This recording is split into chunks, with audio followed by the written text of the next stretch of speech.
Well, welcome back to Manly Markets. It's been a while since I've done a show, but for good reason.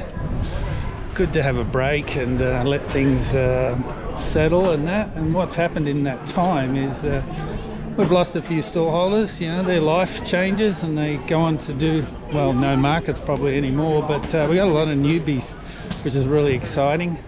We're just lucky here. We always get so many applications. We can't always fill them, but now we can at the moment. And something really good to talk about today is one of the store holders that started about a year ago, Jason.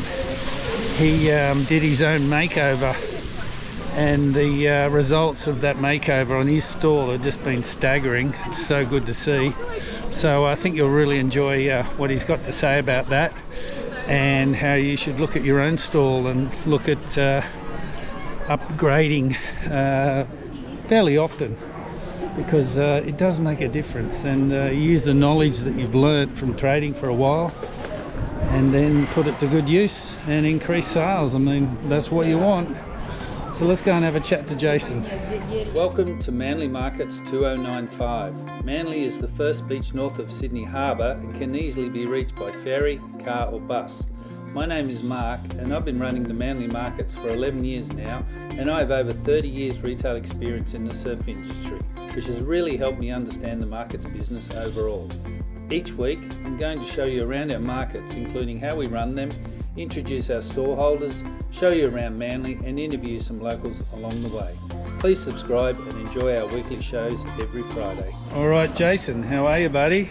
Good, Mark. How are you, mate? Yeah, good. We're back on YouTube, so you're our first interview.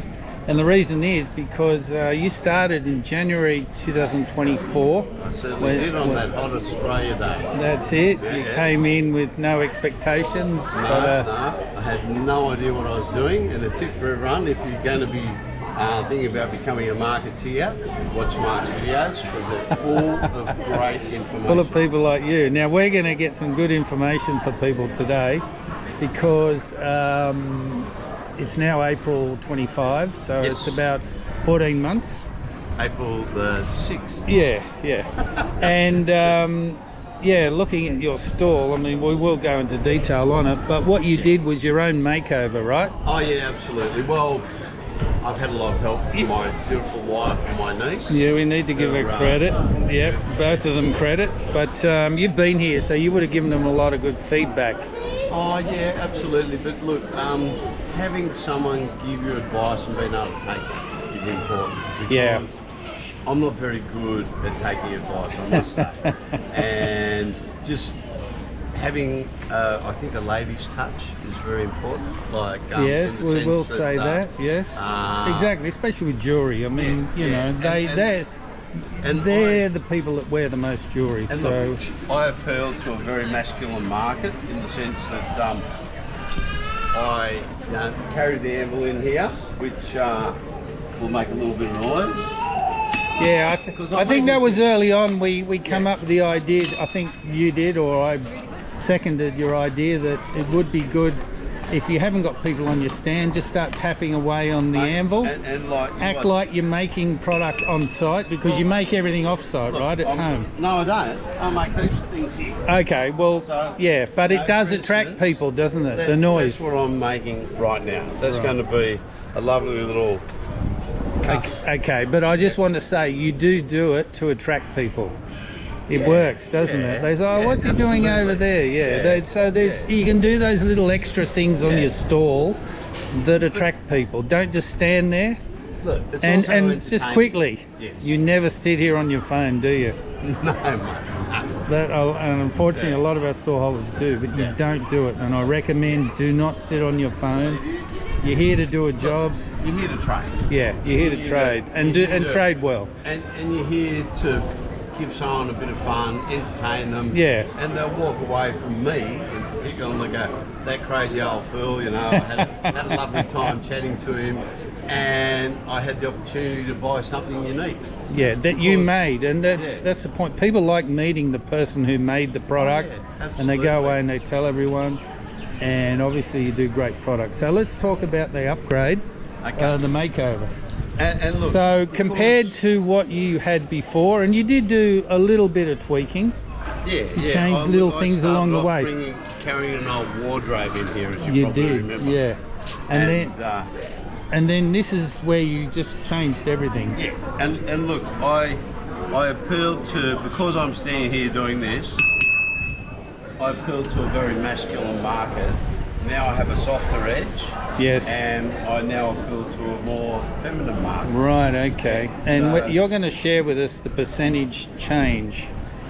Well, yes, and that's an ever-changing thing as well. Well, Because, it continues to look, increase, trading- right? Trading, look, I'm on the up, mate. Yeah. I'm And on the up. yesterday was Saturday, and you had the best day ever. Yes, absolutely. Best day ever, which was better than a normal weekend. So, Yes, I probably traded as much yesterday as I have on previous yeah. weekends. So the story is the product hasn't changed much, Product but the hasn't changed. presentation and the merchandising has. So The that's a big presentation lesson. Is the only thing that's changed. Everything, I haven't changed one bit of merchandise. Right. Okay. Yeah. Okay. So it's just having a more visually stimulating. I mean, look, Yeah. local stuff, mate. Yeah. No, you do fantastic stuff, but now you present it well and makes it more appealing, which is great. So percentage-wise, what are we talking? What's the increase? 100%. Look at that. 100%. Ladies and gentlemen, that is an amazing result, and I'm so proud of him. He's a good mate of mine from long time ago. You didn't do jewellery before this, right? Look, I've always played around making things. I've Right. been making stuff.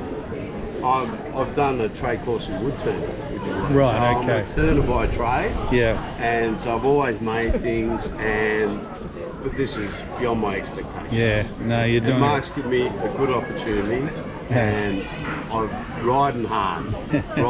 We snuck him in. He got in on the mates. Okay, now I'm going to talk to a young kid who's just finishing high school, and he's had his own stall, I think, for probably a year now. He makes hoodies and tees, gets it printed with some artwork he pays for off an artist, and it's just amazing to see what someone can do. The right attitude and a lot of ambition. So let's go and have a talk to Gus. Hey Gus, how are you? Good, how are you, Mark? Very good. Now you did the fun run this morning, didn't Yeah, you? I'm pretty puffed. I had to change clothes, but I've still got the running shoes on. So, Oh, right. 10k. Yep, 10k all up around North Head, so it was nice, yeah. How good's that? This kid's run 10k's and now he's going to do his stall all day, which is just Yeah. fantastic. How old are you again? I just turned 18. Turn 18. Yeah. Happy birthday. Thank you, yeah. That's awesome. Now, it's amazing what you do for your age. So tell us about your product and how it all came about. Well, originally I was just really wanting to start more surfwear that was kind of personalised, kind of meant something, especially with the designs, and I wanted to make it cheaper than all the bigger brands. So I thought, like with my kind of manly hoodie here, I want to do more kind of designs that when you look at it has more of a meaning than just some of the other Yep. designs that just kind of bits everywhere and the big name and everything. And yeah, so I started just buying a heat press and buying some transfers from Queensland, just started that way. And then of course you allowed me into the market, which was amazing, and it really went well in the first one. Right. And I just gradually kind of kept doing more and more markets. Now I'm trying to do kind of every week, and it's going really well. Yeah, well done. And then the more markets I do, the more online orders I get. So I'm also trying to build that up as Okay. well, yeah. Yeah, so your online's going all right Yeah, too. yeah. All right, good. Where did the initial idea? Do you why clothing? I thought it was something that at my age I could easily do. Yeah. I thought it was a good thing to start at, and it was something that I thought there wasn't too much going on locally. Okay. Apart from a couple of the local Did you brands. come and have a look at this market before you did it, or Not really. Not yeah. really, no. But I just kind of noticed, just in kind of the area, there wasn't really those illustrations on the back, Yeah. and a more kind of local vibe. Yeah, good idea. yeah, so I So you found a gap Yeah. and you ran with it. That's good, because a lot of people don't look for gaps. They seem to just copy something and then, you know. Yeah. Well, So that's really good. yeah. And what have you've been going for about a year now? About a year, yeah. So Yeah. the market's nearly a year, like 11 months. Okay. but I came up with the idea kind of January, and then I put into action in about February. Yeah, right. last That's year, good. And you were doing that through high school. Yeah. You're still at high school? Yep. Yeah, In last year 12, year. So got exams tomorrow. So See, I'll be, people think it's yeah. you can't do it, but look I'll at be this doing some guy study do it. He's tonight. running 10k, doing his exams, and running a successful stall. What do you do different now to what you did when you started? I think a lot more branding. I've tried to kind of do like the tablecloth sign. Yeah, we like that. Got your sign. Yeah, even some signs are good. grass, just kind of make a bit more. The grass, yeah, I like the grass. It's funny, a floor mat does really lift product, especially clothing. I noticed one of our other store holders, I said to her the other day, why does it look so different? So I put a mat down, I went, oh, it looks so much better. So that's and just, good. It creates more of a vibe when you kind of walk in as well. Yeah, And then I've also changed quality. Like I started off with Gildan quality, which was good, but I switched to AS colour because you just got so much more ranges. You've got kind of shorts, boardies, silkier t-shirts, heavier t-shirts. Okay. And then I started going to kind of more of the get away from kind of the transfers and kind of do some more embroidery. Right. And so that's been going really well, and I want to do some more kind of screen printing and like that. Well, that's really good, and I like that you're changing things, and that's what this show today is about, is changing a stall, changing a product, moving with what your customers want, and you keep nailing it, which is great, because every time I ask Gus how's he gone, he's done really well. Yeah, so every week. it's good to see. Yeah. Well, good on you, Gus. Keep up the good work. Thanks so much. And it's good having you here. Yeah, thanks. Have a good Cheers. There you go. Two relatively new store holders, only about a year each, and doing really well. And I think the motto there, as you've heard, is don't stagnate. Don't stick with the one thing. Keep evolving. Get customer feedback, or look around you and just look for ways to make it better, and don't stop. I think that's the secret to success here in retail and markets. So yeah, hopefully you've got some good takeaways from today's show. Good to be back. Manly is buzzing today. It's just so busy and lots of stalls. It's great. So thanks for watching, and we'll be back next week.